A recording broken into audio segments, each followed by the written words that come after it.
So, the new look Chicago Sky.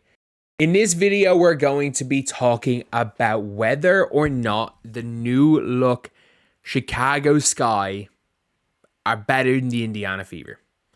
Or realistically, whether or not the new look Chicago Sky have had a better offseason than the Indiana Fever. And this becomes the weirdest debate ever, because styles make fights. Like, that is my logic on this is my styles make fights logic. And this team is going to be such a tough out for teams. I don't know if with the Twin Towers lineup with no ability to shoot, and you've got Cardoso, who is a good finisher, but Angel Reese, who when there's bodies inside is a poor finisher. Fine finisher in space, fine finisher with space around her, with shooters around her, poor finisher with everyone coming in, which happens with Cardoso. Any smart team, if they try to play a 4-1 with Cardoso, they're literally just doubles down on Reese. Or vice versa, they double down on Cardoso and leave Reese shoot the 3 ball for the entire game. So it'll be interesting to see how that one works. But let's just say hypothetically, one of those two bigs on the floor with a Beck Allen at the 4, with Anya Were, with Ariel Atkins, with Salute, they're a damn good team. And I don't think people underestimate how good this bench is. Rachel Bannum's knockdown. Like, Rachel Bannum shoots the shit out of the ball. Like, she can... Like, there are times she'll make 5 threes in a row like it's nothing.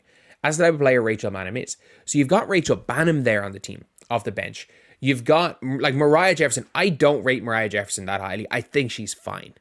I think she is an absolutely fine backup center. I think that's the only way I'm going to describe Mariah Jefferson. She's a fine backup. Did I say backup center point guard? Elizabeth Williams, the best backup big in the league. And whichever of, again, Beck Allen, Anya Were, Kia Nurse don't start. Like, whichever of them aren't starting, Beck Allen's one of the best bench players in the league. Like, Beck Allen was starting over Sophie Cunningham for the Mercury. We can't forget that. And let's not forget the and here. Freaking, like, Kia Nurse sometimes looks like the best player on the floor, sometimes looks like she shouldn't be in the league. But there's going to be, out of 44 games, there's going to be 13 games where she looks unbelievably good. 13 games where she looks like she's the worst player in the damn league. But that's the thing with Kia Nurse. There's inconsistencies. This team's deep. And that first game of the season, they are going to be a nightmare for the Indiana Fever, because you have got one of the best Caitlin Clark defenders in the W, in Ariel Atkins. The only thing is you have to make a choice. You do have to make a choice. You have to do something with Courtney Vandersloot. A smart coach like Stephanie White gets Courtney Vandersloot in every single action. If Courtney Vandersloot is on Kelsey Mitchell, not necessarily in pick and rolls, you still go with the short roll if they have the blitz, because Cardoso's a little bit slow on that. You hit Aaliyah Boston, you go for Kelsey Mitchell on those back cuts. You start running Kelsey Mitchell off the ball and get Salute in all the actions, just like teams should be doing to Caitlin Clark, putting Caitlin Clark in off-ball actions every single play. If you're smart, you put Salute in off-ball actions every single play, no matter who she's guarding. Or if it's Caitlin Clark, just run the pick and roll with Salute and Boston on Cardoso, and then just keep Natasha Howard, just use her as a cutter. But it's going to be hard, and getting defensive boards is going to be so difficult for the Fever in that first game, because previously they had the Sky could not stop the Fever. Like, Cardoso was there without Kennedy Carter. Cardoso was there, Reese was there. They started off on fire, but they just didn't have the firepower. Whereas now you've got Ariel Atkins, who doesn't need to work out of space, can work with bigs, can pull up, can be a secondary ball handler, can be a primary ball handler at times. Like, there's lineups you can run. Yes, she's not a true point guard.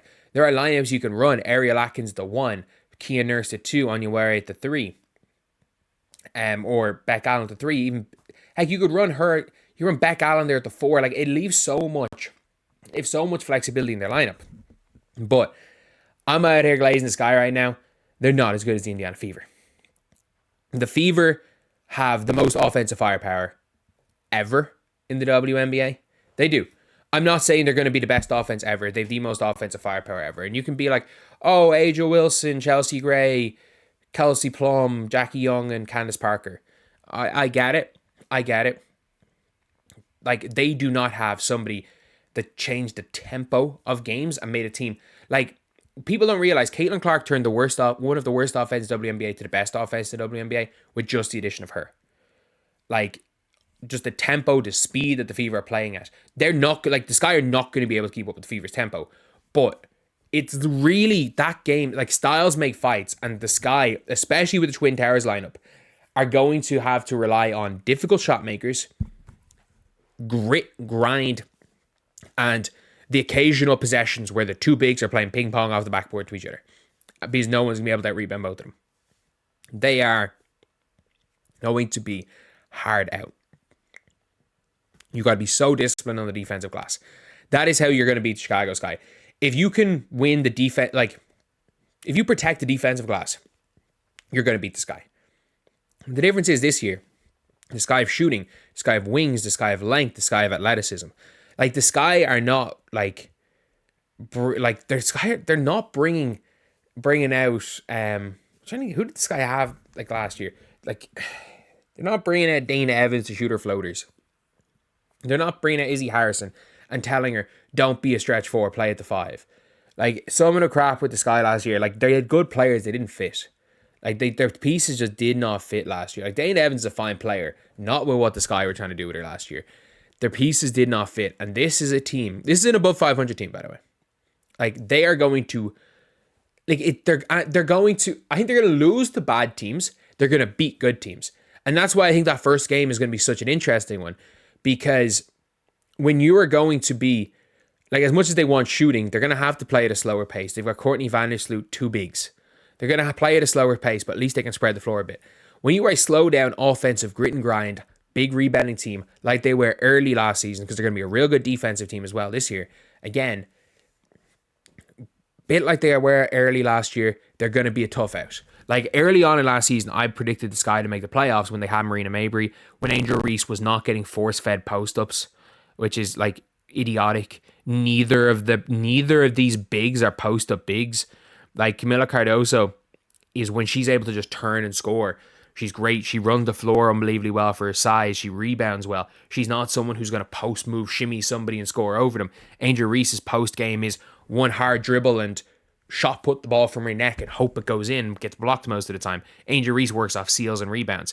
Camila Cardoso, if her weaknesses, ironically, if you could combine these two, if Cardoso sealed like Reese, Cardoso would be the best player, not even big in the league, player in the league. If Reese finished like Cardoso, she'd be one of the best players in the league. That's the ironic thing about this. But you've obviously got the two of them there. They're so good in the offensive glass. And then you've got Atkins, who can slow down one of Caitlin Clark or Kelsey Mitchell. I'm not saying she can guard them. She can slow them down. I think they're smart because of the screens, because of everything, because of how Caitlin can manipulate defenses. You kind of have to put her on Mitchell, because Mitchell a lot of times the finisher of plays. And if you put her on Clark, Clark can take Ariel Atkins away, and Clark's okay with not scoring and pass. Clark can be effective without scoring. Mitchell can't. So I'd put her on Mitchell and pray that Clark doesn't cook Courtney Vandersloot too badly.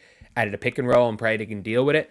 I would strongly consider, if I was Chicago Sky, just not guarding Natasha Howard.